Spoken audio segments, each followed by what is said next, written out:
Hey guys, what's another video? Today my dad, say hello dad. Hiya, Dan. Hey, listen, I'm getting that World Cup fever. We're about to embark on the most widely viewed sporting event on the planet. I know. I know you love your stats, Dan. Cool. So the last time we failed to advance onto the knockout stages was 2014. Now, got some real good stats for you. Go on. 22 hat tricks have been scored on a Sunday in the World Cup, and a total of 52 hat tricks have been scored in the competition. Can you name me an England player who last scored a hat trick in World Cup duty? I'll give you a clue. His initials are HK. Roger Harry Kane. Is it out to Harry Kane? Indeed, it is. And then we've got good old Gary Lineker. Hmm. Wait, Yep, I could be wrong. The Harry Kane was that when we played like some like Costa Rica, I'm pretty sure, in the World Cup last pretty time. close. It was in Russia and it was Panama. Panama, that was it. Yes, that was it. Yeah, and then of course we've got Sir Geoff Hurst in the World Cup final when we won. Now, got some more stats for you. Go on. Apparently, right, here's a quiz question for you. Apparently, so I've heard on the old grapevine, is that the Wales squad on their plane, right, their chosen video by the manager, Mr. Page, was none other than the Damned United.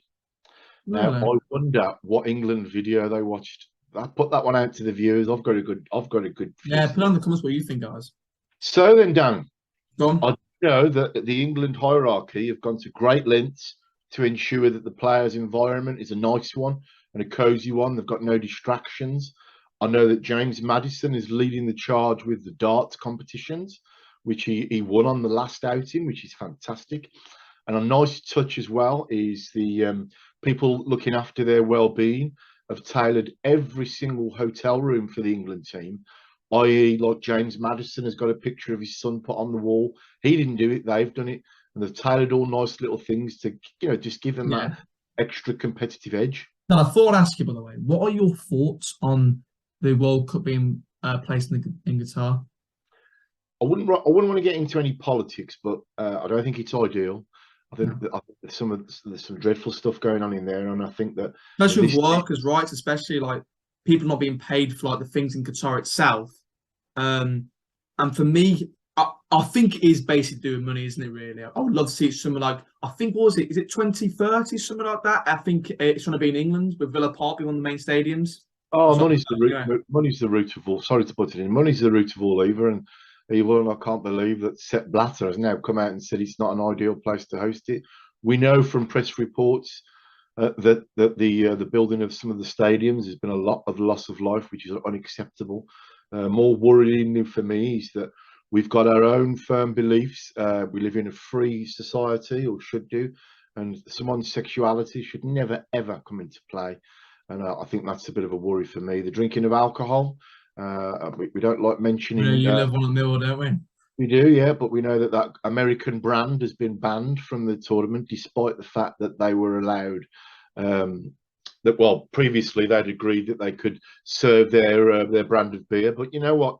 Maybe that's not a bad thing. I just would like to see the England fans perform without beer. Will it be good? Will it be bad? I don't know. But anyway, let's get on to some facts. Yeah. We're in Group B, which is good, which is B for baggies. Now we know that England kick off against Iran. Now our time is 1 o'clock. It kicks off at 4 o'clock their local time. So straight away, heat's going to be a problem. Now I Yeah, love my definitely. World Cups, and I'll never forget England struggled in the heat in Mexico. However, Gary Lineker got his shooting boots on, and he led the way. Another interesting fact about that tournament, Mexico '86, was they didn't start off very well, and it looked as if they were going to struggle. So I do think that we will win the first game. Hopefully. But What are let you me going for, tell actually? you, What are you going for? I'm going for a prediction of 4-1 England. Oh, I'm going to kind of match. I'm going to go 4-0. What do you reckon, guys? Put it down in the comments right now. But the real question's for you, Dad. Who would you start in the team? I don't know. I think that they're going to go with the tried and tested. What concerns me, Dan, is that when we were at Wembley to see them off against Germany, first half they were diabolical and they were at home and they had no excuse.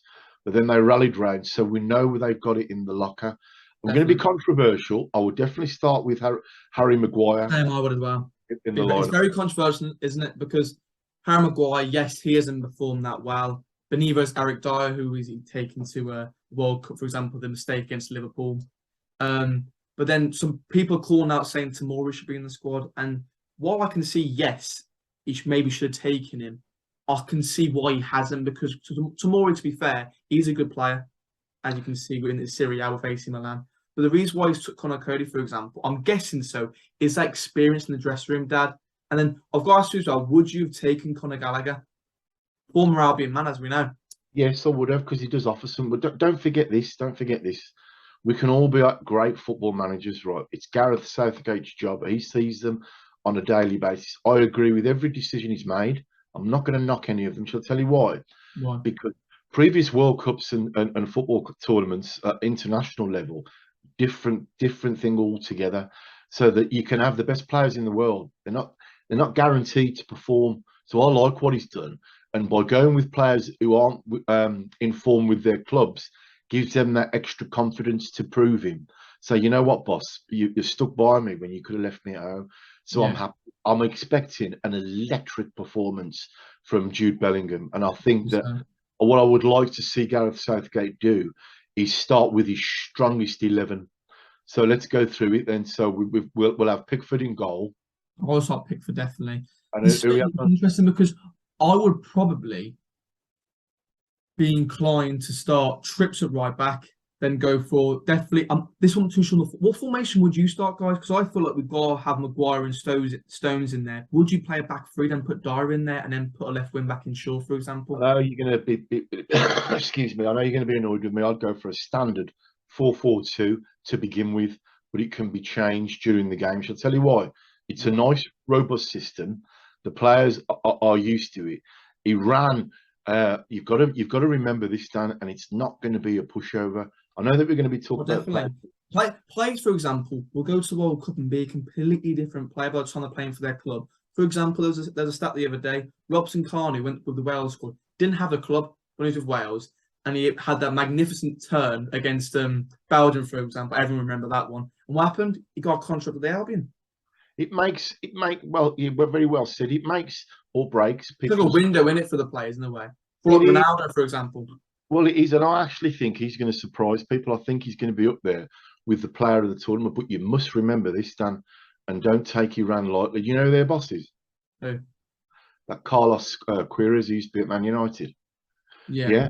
And listen, they've got a good record coming into this, far better than ours. They've scored 8 goals in 10 games. Well, I say their leading scorers. They've only conceded 4. Yeah. Now, the gaffer there has only been in charge 2 months. So what you've got to remember is this: pushovers are they? No one's going to be, are they? Really? They've got a goal scorer of Mehdi Tarami, who plays for Porto, yeah. And he scored. I think they got Asmoon as well. I plays for Bayern Leverkusen. They're quality players. They have. He scored 40 goals in 63 games. So if you think it's going to be a pushover, I don't think it will be. So let's quickly summarise. Dad, you know what? I want to do some quickly actually. Guys, what you decided, right? Why don't we come back to this video? If you want to see more videos for the World Cup, by the way, make sure you put in the comments because we would love to do more.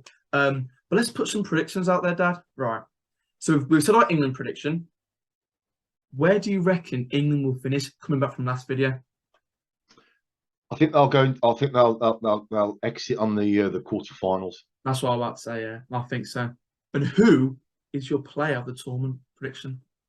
Jude Bellingham. I'm going to doubt him. Yeah. Although I'm looking forward to see Kevin De Bruyne special. I can't lie. Although Kevin De Bruyne is made for the big stage. However, previously we know that when you expect people to deliver the goods, they don't. I like everything about Jude Bellingham. I must confess. So, all things considered, Dan, the Group B. So we know that Wales kick off on the same day, a few hours later against America. I don't think that's going to be an easy game for them, and I can see them losing that. Maybe I'll be honest with you. I'm a big fan of Wales. I like I love Gareth Bale. Like the fact that he's a proper captain for Wales, and we're in the Championship, and they've got some quality players. They've got Sorba Thomas, Tom Lockyer for Luton, who is on. I think he's quality at the back, and players like Forrest, like Nico Williams, your Sorba Thomas, who's honestly incredible. I feel like they could be dark horses, Wales. I think it's all about the unity. That's what they bring to the World Cup. It's like, for example, I'm not saying they're going to do well, but like I heard the other day that the amount of fans, like millions of, not millions, but like thousands of fans that Saudi Arabia are going to bring to the World Cup, right? And the idea of that then comes to the World Cup might be like a 12-man for them, if you know what I mean. I totally agree there. I think money, status cannot give you what the team ethic brings at Wales, and you need togetherness. Now, I know that Ryan Giggs is no longer the manager. I think you're quite right, and they've got some underrated players. I actually think the pressure's not on them, it's on England more than anything else. Definitely. And I think that on the November the 29th at 7 o'clock our time, we entertain Wales. It's going to be an interesting game, that is. It's not going to be a pushover there. Really big game. But I'm looking forward to it. Are you looking forward to World Cup then? Oh, heck yeah. I'm looking forward to it. Yeah, I'm looking forward. You know something. I've got my World Cup wall chart, Dan. You know something. You know my third team is England and my first team. Mm-hmm. Wales will be my second team. Yeah. Have a guess who are going to be my third team? Who? Spain. Spain. I fancy watching Brazil, to be fair. Go on. You know why? King Carlos. King Carlos, of course.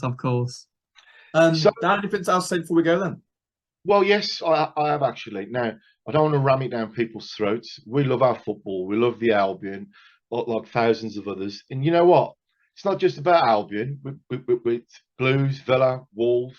We're all together for this, aren't we? Yeah, we are. We're putting our colours aside because I'll never forget. I bet you cannot name me a Wolves player in the Italia 90 squad. And he actually come on. Who? Steve Bull? Stevie Bull. So yeah, so I am looking forward to it, Dan. But no, just to quickly bring it to a close. If this video hits a decent, what would you say is a decent amount expected that you'd like? If we hit over, let's give a target 50 likes. 50 likes or 60, which one? 50. This is a like goal. 50 likes, and you put on the comments what content do you want to see from us? Because what we're thinking of maybe doing like a bit of a vlog for the match, our reactions to the match, and getting people involved, like express your opinion, and even Dad, they can come on, can't they? It's all about the fans, Dan. We're nothing without the fans. So please feel free to come and join us. Give us your views. Let's have a bit of banter. Just matter who you support. We just love our football. And you know what? We're united for England. Definitely. Guys, quick one for you. 4 things before we go. I want your player of the tournament. I want who win Golden Glove. Who will score the most goals, top goal scorer, Harry Kane. And the last one, who will win the World Cup? Dad, anything else to say? Yeah, I have, yeah. Who is there any potential for a player to be sent off? And the first person I expect to participate is Big Kenny from Millwall, Finn and Perry, and some of our regulars and the Blue Noses. We've got some great Blue Noses behind us. And the Palace fans, Bristol City fans. QPR viewers, guys. We really appreciate the support, don't we, Dad? Is football coming home, Dan? I think it might be, you know. What time is it? It's showtime!